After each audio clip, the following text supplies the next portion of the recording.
My name is Leanne, and I used to believe in fairy tales. Not the kind with castles and dragons, but the kind where love, hard work, and kindness were enough to build a happy life. From the time I was a little girl, I found joy in colors, lines, and a blank canvas.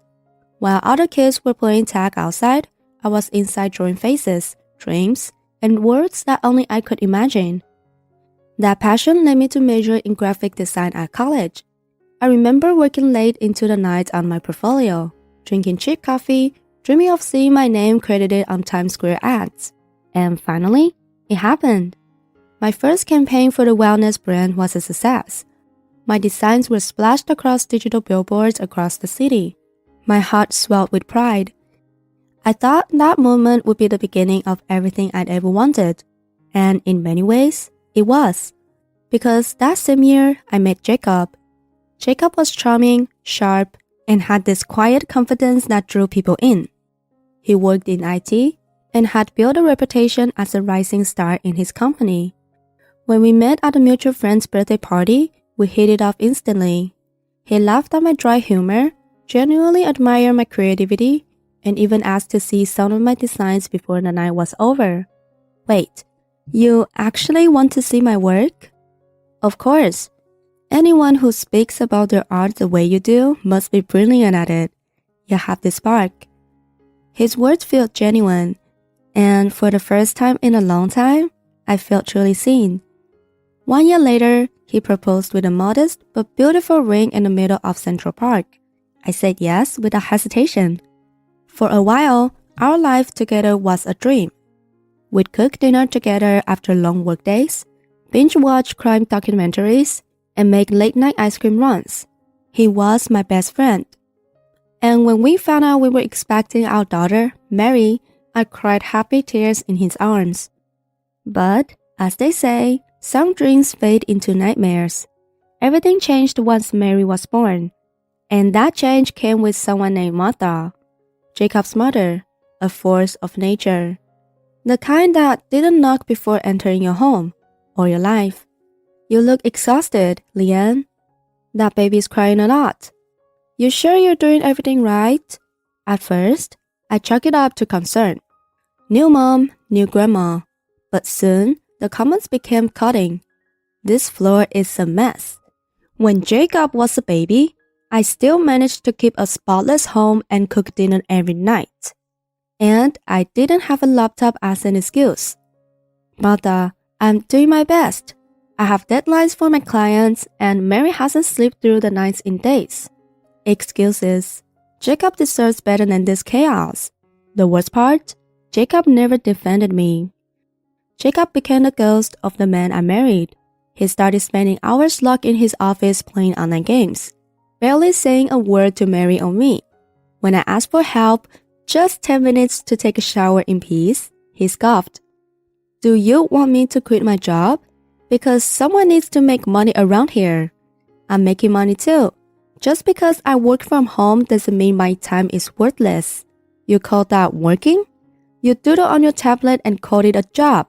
Get real, Leanne. I feel like a shadow in my own home, trapped in a cycle of work, parenting, and endless judgment. No matter how hard I tried, I was always not enough. My breaking point came one night after Martha yelled at me for using store-bought baby food. Tears blurred my vision as I dialed Sarah, my college roommate and closest friend. Leanne, what's wrong? Are you crying? It's Jacob and his mom. I think they're breaking me. No, you're not broken. You're tired. And you're being emotionally abused. That's not your fault. Sarah didn't lecture me. She listened. And that alone gave me the strength to think, maybe, just maybe, I deserved better. I began recording everything. Martha's verbal jabs, Jacob's insults, even their arguments when it thought I wasn't around. I needed proof. Proof I wasn't crazy. One day, Martha burst into our home again, uninvited, and began screaming about how the towels weren't folded right. This is a disaster.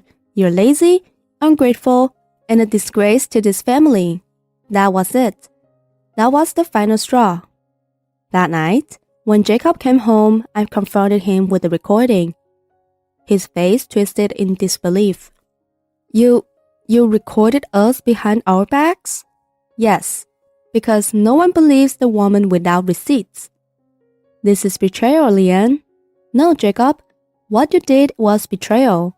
Of our marriage, of your daughter, of the woman who stood beside you when you had nothing. With Sarah's help, I quickly packed Mary's things and left when Jacob was at work.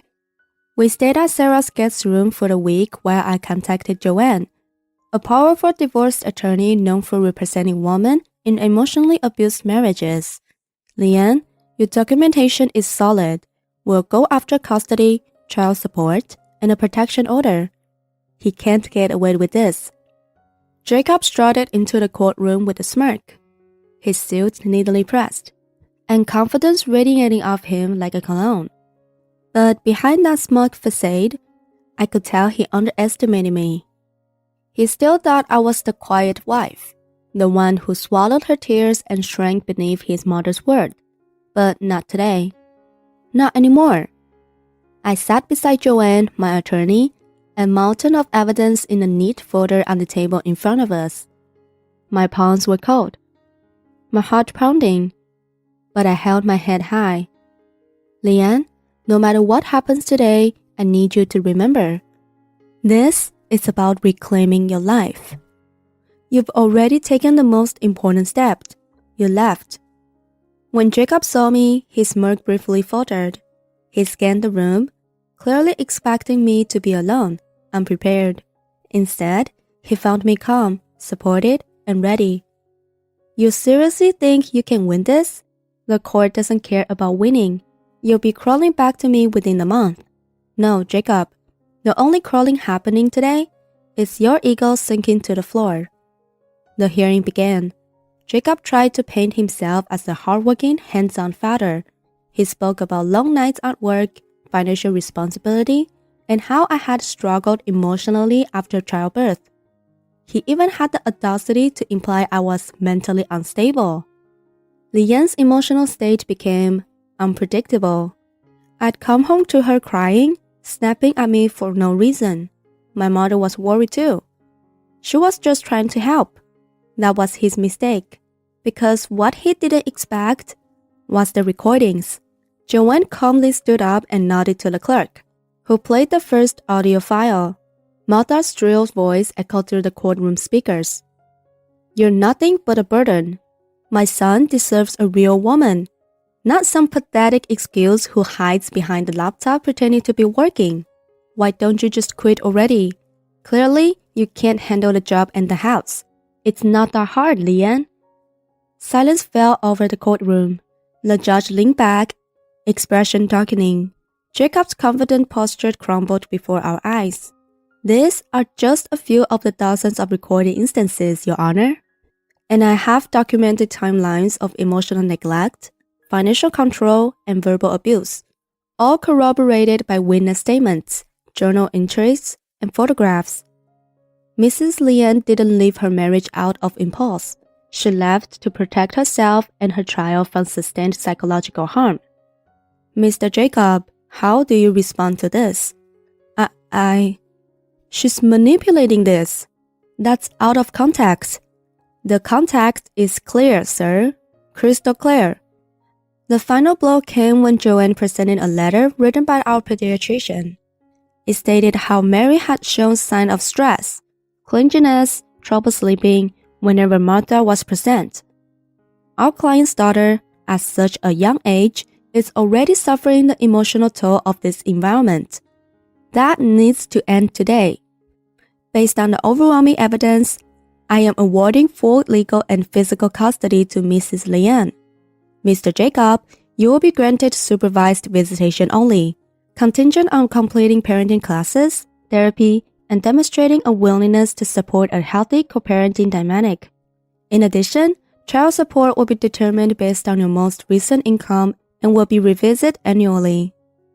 Jacob's face flushed red. His hands clenched the table, but there was nothing left for him to say. This isn't right. She's turning my daughter against me. Mr. Jacob, this hearing is about your conduct, not hers. You've shown no accountability. The court will not endanger a child to preserve your ego." The gavel came down with a definitive bang. It was over. After the ruling, Jacob's life unraveled at an astonishing speed. His company, already suspicious of his work performance, launched an internal review. Turns out, he's been gaming during work hours and even billing unnecessary overtime. He was let go within a week. No severance, no sympathy, word spread fast. The bright star of the IT team had dimmed into a scandalous footnote. Even James, his closest work friend, caught ties. "Man, I begged you for years, but this? Treating your wife and kid like that? You're on your own now." Jacob tried calling me. I blocked his number. Then he tried showing up outside Mary's school, begging, yelling, crying. The school called the police. I filed a restraining order the next day. As for Martha, her pride couldn't survive the truth. Neighbors began whispering. She was no longer invited to brunches or even acknowledged during Sunday services. She tried to defend herself at first. She twisted everything. She made Jacob look like a monster. "Funny, I heard the recordings. You did a fine job of that yourself." Martha retreated into silence. Jacob moved in with her after losing his job. Took toxic people together in a small house, blaming the world for their misery and each other. Meanwhile, Mary and I began building a new life. We found a cozy apartment in a quiet neighborhood with tree-lined streets. I painted Mary's room in her favorite colors, purple and yellow, with glow-in-the-dark stars on the ceiling. My design business exploded. I started offering branding services for woman-owned businesses. Soon, I had more clients than I could handle. I hired an assistant, then another, then I launched my own agency. I always knew you rised, Leanne. You just needed to cut the chains that were keeping you tied down. One spring morning, Mary came running from school with a crumpled flyer in her tiny hands. "Mommy, guess what? My painting got picked for the district art show. That's amazing, sweetheart. I'm so proud of you. I drew us, me and you, because you always make me feel safe." My heart nearly broke from the beauty of that moment. All the pain, the scars, the nights I cried myself to sleep, worth it. To see her shine, to see us shine, this isn't just a story about divorce. It's a story about awakening, about realizing that survival isn't enough. You deserve to live, to breathe freely, to be seen, respected, and loved. I didn't live because I was weak. I left because I remember who I was before I was broken. Leanne didn't just take her life back. She rebuilt it. Better, brighter, and on her own